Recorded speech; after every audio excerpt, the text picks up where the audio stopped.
may come as no surprise to you that Rome is, well, pretty epic.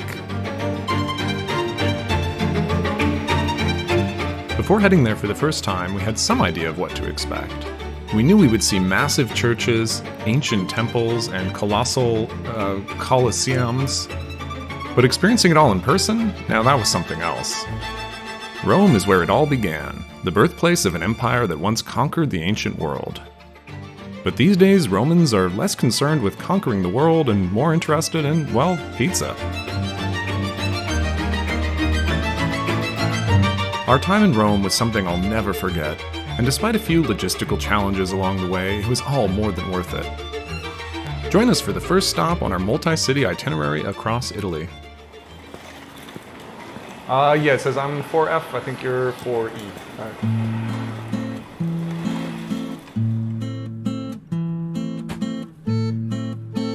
Our journey to Rome began with a surprise late-night flight to New Jersey. You know what? Let me back up a bit.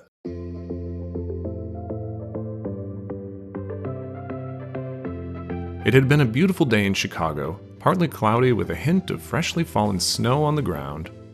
We were enjoying a quiet day at home while performing some rigorous scientific experiments on the dynamics of COVID test kits.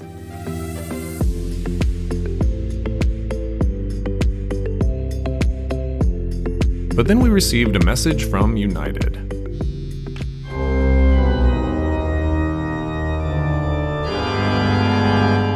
A winter storm was headed our way, and fast, imperiling our outbound trip in the morning.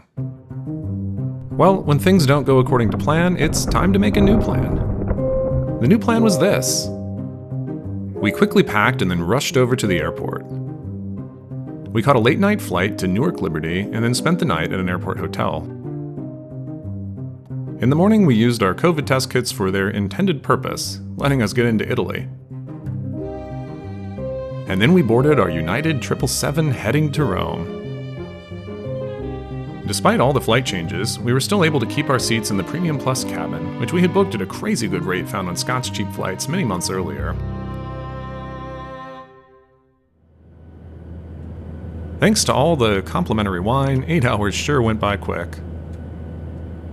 And before long at all, we were landing in Rome.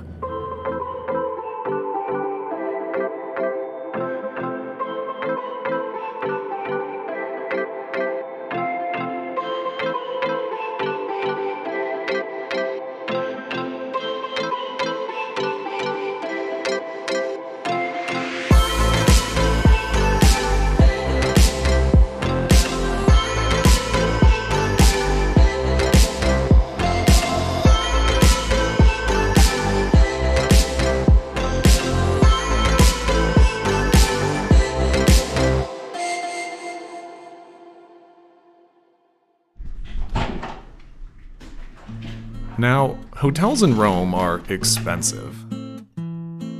Like, really expensive. But we happened to find a hidden gem. The Regency.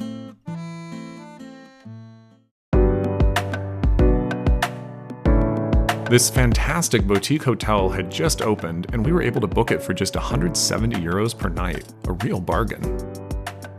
The location of the hotel was excellent, too. It's right next to the Villa Borghese. Borghese? Let's Google it. How do we pronounce it? Villa Borghese pronunciation. The Villa Borghese is one of the largest public parks in Rome. It's home to several amazing statues, including this one, commemorating the German author Johann Wolfgang von Goethe. The detail on the statue is immaculate, and I love this depiction from Goethe's Faust. There are always lots of activities going on at the Villa Borghese. On this particular day, there were equestrians practicing. Lots of fun to watch. We also saw this fountain and had no idea what it was at first. It turns out that these are all over Rome and have been here since the 19th century. They run constantly and provide free drinking water. Pretty cool. After the Villa Borghese, we strolled over to the Trevi Fountain. This might be the most famous fountain in the world. It was constructed in the 18th century and was designed by architects Nicola Salvi and Giuseppe Panini. Speaking of paninis,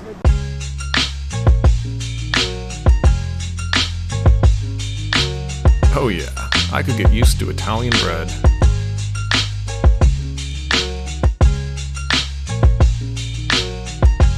After a quick lunch, we headed over to the Temple of Hadrian, built to honor a rather unusual Roman emperor. Unlike his predecessors, Hadrian had no interest in expanding the empire. Instead, he focused his energy on civic works, many of which still remain to this day. Hadrian and his wife never had any children. You see, Hadrian liked to travel, a lot. He probably could have taken his wife along with him on his travels, but well, his chariot only had room for 2. The other seat was taken by his young lover, Antinous. Hadrian wanted to avoid a succession crisis after his death, and so he adopted a son. That son later became emperor and then built this temple to honor his father. Quick pro tip, there's a bathroom at the Temple of Hadrian, but you do have to pay before you can use it. Sorry. I didn't get the memo. I did a bit.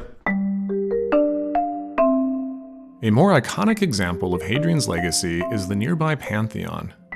This incredible temple traces its roots to the reign of Augustus, but Emperor Hadrian completely rebuilt it around 126 AD. This is one of the best preserved ancient buildings in all of Rome. Beneath the Pantheon's epic dome are many famous tombs, including the tomb of Victor Emmanuel II, Umberto I, and Renaissance painter Raphael.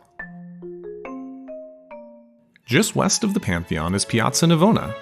It's hard to imagine that this used to be the site of chariot races and gladiator duels, but it was. This is the site of the former Stadium of Domitian.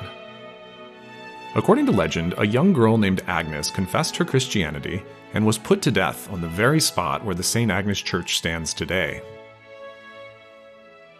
Beneath the church are these haunting catacombs, which we explored for a brief moment, before deciding we'd had enough of that. Around every corner in this city, we just seem to stumble upon one more massive thing. This guy is called the Altar of the Fatherland. It's an immaculate monument built to honor Victor Emmanuel II, the first king of Italy after its reunification. At this point, we were pretty tired and pretty jet-lagged, but we knew what we had to do. We started climbing the stairs. Midway up is the tomb of the unknown soldier and the eternal flame, watched over by 2 guards. Up higher, there are amazing views of Piazza Venezia. It was an amazing place to take in a sunset. Looking back on it, we packed an insane amount into our first day in Rome. It might have been a good idea to take it a little bit easier. Au. Dein Vorbild ist kaputt. Das stimmt. I did a little bit too much walking yesterday. The next morning, I woke up with a terrible pain in my ankle. Justin rushed off to the pharmacy while I did some internet research. WebMD recommended that I should wear an ankle brace and stay off my feet for a few days. So of course that's exactly what I did.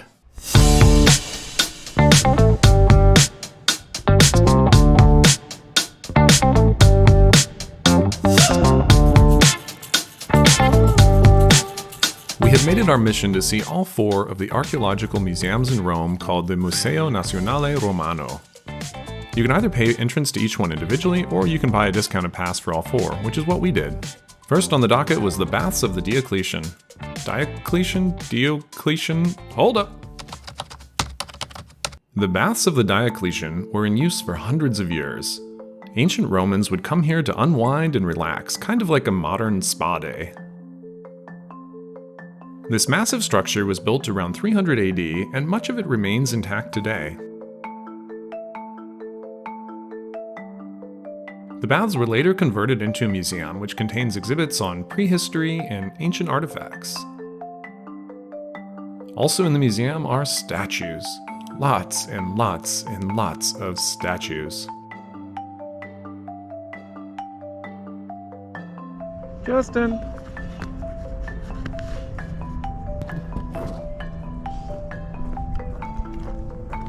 Hi. The gardens surrounding the baths are absolutely beautiful.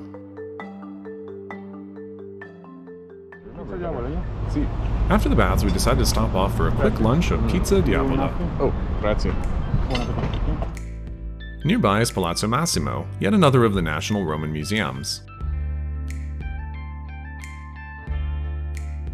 The ground floor of this museum contains many statues you might recognize, including this famous version of the Discobulus of Myron.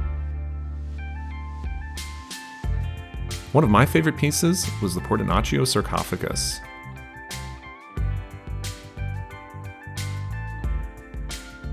Also in the Palazzo Massimo were these amazing mosaics, really cool. Next up, we headed over to Palazzo Altemps.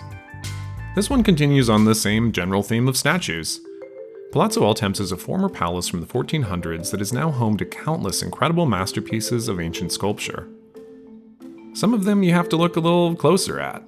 This one, for example, depicts a man in a rather triumphant pose, but upon closer inspection you'll notice he's actually killing himself after murdering his wife. Charming. Next, we headed over to Crypta Balbi.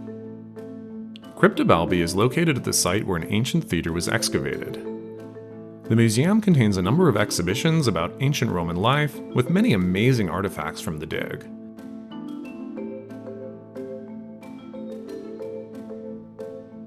The actual excavation site can only be visited with a guided tour though, and we didn't get the memo. Kind of disappointing. After a long day, we decided it was time to find a quick bite to eat and then head to bed.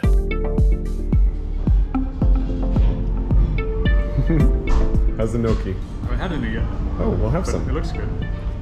As we were slowly learning though, quick is not exactly how the Italians do dinner.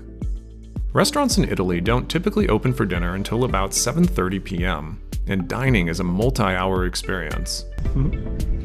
Cheers. Salute. At this point, we were really tired, and it was definitely time to go to bed, right? But okay, sure. Cocktails. Why not? Oh, that's really nice. I like it a lot, yeah.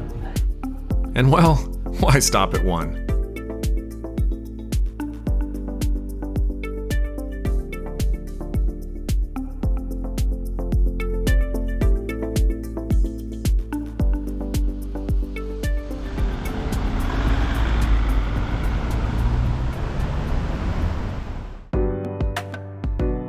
The next morning, it was finally time to head to that most iconic Roman landmark, the Colosseum. Built nearly 2,000 years ago, this massive amphitheater was once the site of extraordinarily gruesome gladiatorial contests, where men would battle to the death while as many as 80,000 bloodthirsty spectators watched on. Throughout its history, the Colosseum has been rocked by earthquakes and pillaged by stone robbers, leaving behind only a shell of its former glory. But even still, it is a spectacular sight to behold. Behind the Colosseum is a vast maze-like structure called the Hypogeum, an elaborate subterranean network of tunnels that were once beneath the arena floor. Pulleys were used to raise and lower cages containing animals and fighters. Water flowed to the Colosseum from a nearby aqueduct, and it's believed that it may have been possible to flood the arena floor, which enabled them to simulate epic naval battles. Pretty cool.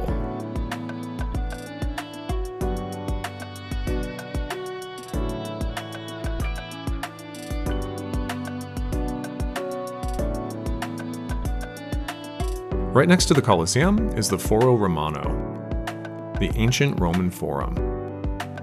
Upon entering the Forum, we were immediately awestruck by the massive Arch of Titus. This was constructed in the 1st century AD to honor the older brother of Emperor Domitian. This entire area was once a wetland, but in the 7th century AD, the construction of the Cloaca Maxima, a sewage system, enabled ancient Romans to drain out the water and make the Forum habitable. The Forum was home to government buildings, temples, and markets, much like a modern-day downtown. Overlooking the Roman Forum is Palatine Hill. I dragged my busted ankle up the side of the hill, and well, it was worth it for these amazing views.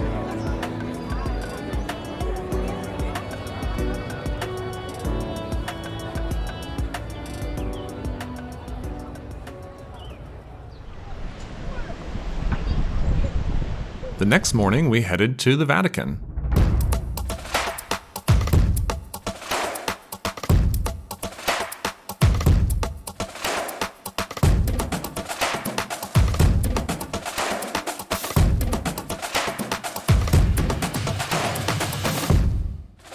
In the middle of Rome is another country. The smallest country in the world, in fact, Vatican City. At the heart of the Vatican is St. Peter's Basilica. This magnificent church was built in the 16th century to replace an aging church of the same name. The construction of the basilica was a massive undertaking. It took over 100 years to complete. From St. Peter's Square, we headed over to the Vatican Museums. Tickets to the Vatican Museums must be bought in advance and are timed entry. The Vatican Museums are home to an enormous collection of Renaissance artwork, sculptures, and rare artifacts. You could easily spend an entire day here, which is about what we did. The Vatican Museums are also where you will find the Sistine Chapel, whose ceiling was painted by Michelangelo. No filming or photography is allowed inside, so you'll just have to take my word for it. It is breathtaking. Nearby to Vatican City is the Sant'Angelo Castle and the Sant'Angelo Bridge.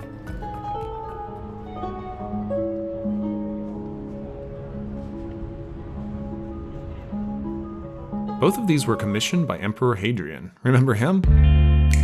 He was a busy guy.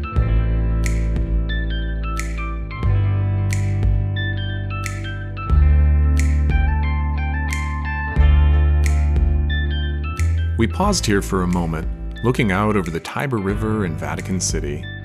We couldn't have asked for a more beautiful evening. But then, out of nowhere, it began to rain. Where's that storm they were predicting? Yeah, I know. I thought it was supposed to rain, boo.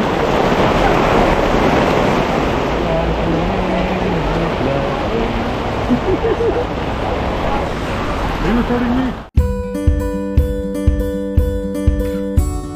We ducked into the first covered space we could find, and fortunately this turned out to be a restaurant, and a good one at that.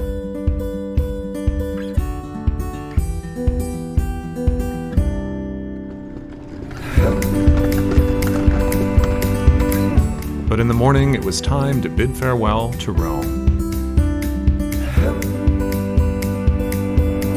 It's the bottom one you need to put the barcode to. Yep. There you go.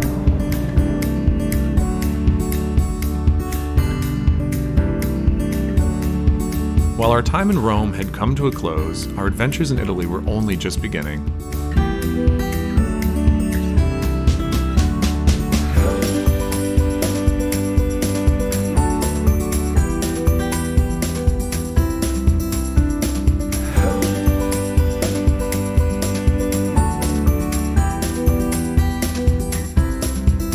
Next stop, Florence. Thanks for watching. I really hope you enjoyed this video. If you'd like to support the channel, please give this video a like and be sure to subscribe to follow all of our upcoming adventures.